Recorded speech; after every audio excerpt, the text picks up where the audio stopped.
Ezekiel അധ്യായം 32. Egypt ഒരു ഘോര സത്വം. 12-ാം വർഷം 12-ാം മാസം 1-ാം ദിവസം കർത്താവ് എന്നോട് അരുളി ചെയ്തു, മനുഷ്യപുത്ര, ഈജിപ്ത് രാജാവായ ഫറവോയ്ക്കു വേണ്ടി നീ ഒരു വിലാപഗാനം ആലപിക്കുക. അവനോട് പറയുക, ജനതകളുടെ ഇടയിൽ ഒരു സിംഹമായി നീ നിന്നെ കണക്കാക്കുന്നു. എന്നാൽ നീ കടലിലെ ഘോരസത്വം പോലെയാണ്. നീ നിന്റെ നദികളിൽ ചാടി വെള്ളം ചവിട്ടി കലക്കി അവരുടെ നദികൾ മലിനമാക്കുന്നു. ദൈവമായ കർത്താവ് അരുളി ചെയ്യുന്നു, അനേകം ജനതകളുമായി വന്ന് ഞാൻ നിന്റെ മേൽ വല വീശും. അവർ നിന്നെ വലിച്ചു പുറത്തിടും. നിന്നെ ഞാൻ നിലത്തെറിയും. തുറസായ സ്ഥലത്തേക്ക് നിന്നെ ഞാൻ ചുഴറ്റി എറിയും. ആകാശത്തിലെ എല്ലാ പറവകളും നിന്റെ മേൽ പറന്നു വീഴുന്നതിനും ഭൂമിയിലെ എല്ലാ മൃഗങ്ങളും നിന്നെ തിന്ന് തൃപ്തരാകുന്നതിനും ഞാൻ ഇടവരുത്തും. നിന്റെ മാംസം ഞാൻ പർവ്വതങ്ങളിൽ വിതറും. താഴ്വരകൾ നിന്റെ പിണം കൊണ്ട് ഞാൻ നിറയ്ക്കും. നിന്റെ രക്തമൊഴുക്കി ഞാൻ ഭൂമിയെ മലകൾ വരെ കുതിർക്കും. നീർച്ചാലുകൾ നിന്നെ കൊണ്ട് നിറയും.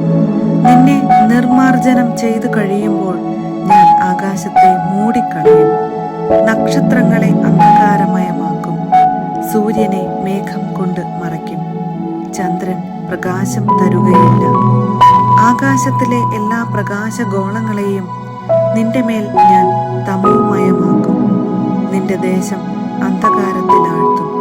ദൈവമായ കർത്താവ് അരുളി ചെയ്യുന്നു, നിനക്ക് അജ്ഞാതമായ രാജ്യങ്ങളിലേക്ക്, ജനതകളുടെ ഇടയിലേക്ക് നിന്നെ ഞാൻ അടിമയാക്കി കൊണ്ടുപോകുന്നത് കാണുമ്പോൾ അനേകരുടെ ഹൃദയങ്ങൾ അസ്വസ്ഥമാകും. അനേകർ നിന്നെ കണ്ട് സ്തബ്ധരാകുന്നതിന് ഞാൻ ഇടയാക്കും. അവർ കാണെ ഞാൻ വാൾ വീശുമ്പോൾ അവരുടെ രാജാക്കൾ നിന്നെ പ്രതി പ്രകമ്പിതരാകും. നിന്റെ പതന ദിവസം എല്ലാവരും തങ്ങളുടെ ജീവനെ ചൊല്ലി ഓരോ നിമിഷവും വിറകൊള്ളും. ദൈവമായ കർത്താവ് അരുളി ചെയ്യുന്നു, ബാബിലോൺ രാജാവിന്റെ വാൾ നിന്റെ മേൽ പതിക്കും. നിന്റെ ജനക്കൂട്ടത്തെ മുഴുവൻ ശക്തന്മാരുടെ വാളിന് ഞാൻ ഇരയാക്കും. ജനതകളിൽ വെച്ച് ഏറ്റവും ഭീകരന്മാരാണ് അവരെല്ലാം. ഈജിപ്തിന്റെ അഹങ്കാരം അവർ അവസാനിപ്പിക്കും. ഇവിടുത്തെ ജനം മുഴുവൻ നശിച്ചു പോകും. ജലാശയങ്ങളുടെ അരികിൽ നിന്ന് എല്ലാ മൃഗങ്ങളെയും ഞാൻ നശിപ്പിക്കും. മനുഷ്യന്റെ പാദങ്ങളോ മൃഗങ്ങളുടെ കുളമ്പുകളോ മേലിൽ അവയെ കലക്കുകയില്ല. ദൈവമായ കർത്താവ് അരുളി ചെയ്യുന്നു, ഞാൻ അവരുടെ ജലം തെളിമയുള്ളതാക്കും. അവരുടെ നദികൾ എണ്ണ പോലെ ഒഴുകുന്നതിന് ഞാൻ ഇടയാക്കും. ഈജിപ്തിനെ ഞാൻ വിജനമാക്കുകയും ദേശത്തുള്ളതെല്ലാം നശിപ്പിച്ച് അതിനെ ശൂന്യമാക്കുകയും അതിലെ നിവാസികളെ വധിക്കുകയും ചെയ്യുമ്പോൾ ഞാനാണ് കർത്താവ് എന്ന് അവർ അറിയും. ആലപിക്കാനുള്ള ഒരു വിലാപമാണിത്. ജനതകളുടെ പുത്രിമാർ ഈജിപ്തിനെയും അവളുടെ എല്ലാ ജനങ്ങളെയും കുറിച്ച് ഇത് ആലപിക്കും. ദൈവമായ കർത്താവ് അരുളി ചെയ്തിരിക്കുന്നു. ജനതകൾ പാതാളത്തിൽ. 12-ാം വർഷം 1-ാം മാസം 15-ാം ദിവസം കർത്താവ് എന്നോട് അരുളി ചെയ്തു, മനുഷ്യപുത്ര, ഈജിപ്തിലെ ജനങ്ങളെ ഓർത്ത് വിലപിക്കുക. അവളെയും ശക്തരായ ജനങ്ങളുടെ പുത്രിമാരെയും പാതാളത്തിൽ പതിക്കുന്നവരോട് കൂടെ അധോലോകത്തിലേക്ക് തള്ളിയിടുക. സൗന്ദര്യത്തിൽ ആരെയാണ് നീ അതിശയിക്കുക? താഴെ ചെന്ന് അപരിച്ഛേദിതരുടെ കൂടെ കിടക്കുക. വാളിനിരയായവരുടെ മധ്യേ അവർ ചെന്ന് വീഴും. അവളോടൊപ്പം അവളുടെ ജനവും കിടക്കും. ശക്തന്മാരായ പ്രമാണികൾ അവരുടെ സഹായകരോടുകൂടെ പാതാളത്തിന്റെ മധ്യേ നിന്ന് അവരെപ്പറ്റി ഇങ്ങനെ പറയും, അവർ താഴെ എത്തിയിട്ടുണ്ട്. വാളിനിരയാക്കപ്പെട്ട അപരിച്ഛേദിതരായ അവർ നിശ്ചലരായി കിടക്കുന്നു. അസീറിയ അവിടെയുണ്ട്. അവളുടെ വാളേറ്റു മരിച്ച ജനസമൂഹവും തങ്ങളുടെ ശവക്കുഴികളിൽ അവൾക്ക് ചുറ്റും കിടക്കുന്നു. അവരുടെ ശവകുടീരങ്ങൾ പാതാളത്തിന്റെ ഏറ്റവും അടിയിൽ സ്ഥിതി ചെയ്യുന്നു. അവളുടെ കൂട്ടം അവളുടെ ശവക്കുഴിക്ക് ചുറ്റുമുണ്ട്. ജീവനുള്ളവരുടെ ദേശത്ത് ഭീതി പരത്തിയ അവർ ഇന്ന് വാളേറ്റ് മരിച്ചു കിടക്കുന്നു. ഏലാമും അവിടെയുണ്ട്. അവളുടെ ശവകുടീരത്തിന് ചുറ്റും അവളുടെ ജനക്കൂട്ടവും. ജീവനുള്ളവരുടെ ദേശത്ത് ഭീതി പരത്തിയ അവർ ഇന്ന് വാളേറ്റ് മരിച്ച് അപരിച്ഛേദിതരായി അധോലോകത്തിൽ എത്തിയിരിക്കുന്നു. പാതാളത്തിൽ പതിച്ചവരോടൊപ്പം അവർ അപമാനിതരായി കഴിയുന്നു. വധിക്കപ്പെട്ടവരുടെ മധ്യത്തിൽ അവർ അവൾക്ക് കിടക്ക ഒരുക്കി. വാളേറ്റു മരിച്ച അപരിച്ഛേദിതരായ അവളുടെ ജനങ്ങളുടെ ശവകുടീരങ്ങൾ അവൾക്ക് ചുറ്റുമുണ്ട്.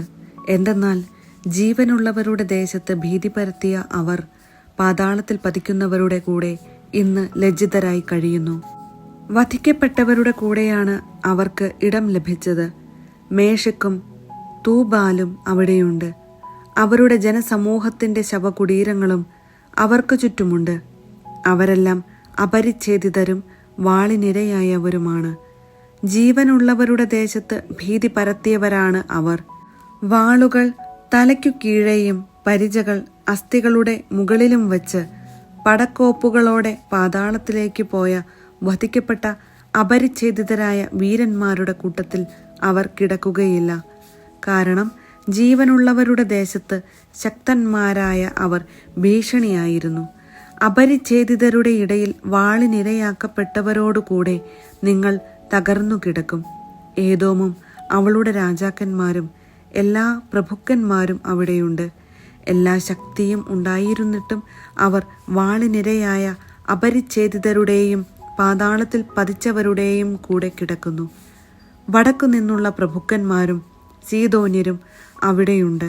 തങ്ങളുടെ ശക്തിയാൽ ഭീതിയുളവാക്കിയവരെങ്കിലും അവരും വധിക്കപ്പെട്ടവരോടുകൂടെ ലജ്ജിതരായി താഴേക്കിറങ്ങിയിരിക്കുന്നു.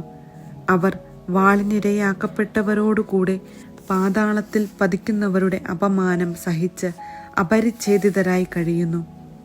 ദൈവമായ കർത്താവ് അരുളി ചെയ്യുന്നു: വാളിനിരയാക്കപ്പെട്ട ഫറവോയും അവൻ്റെ സൈന്യവും അവരെ കാണുമ്പോൾ സ്വന്തം ജനങ്ങളെക്കുറിച്ച് ആശ്വാസം കൊള്ളും.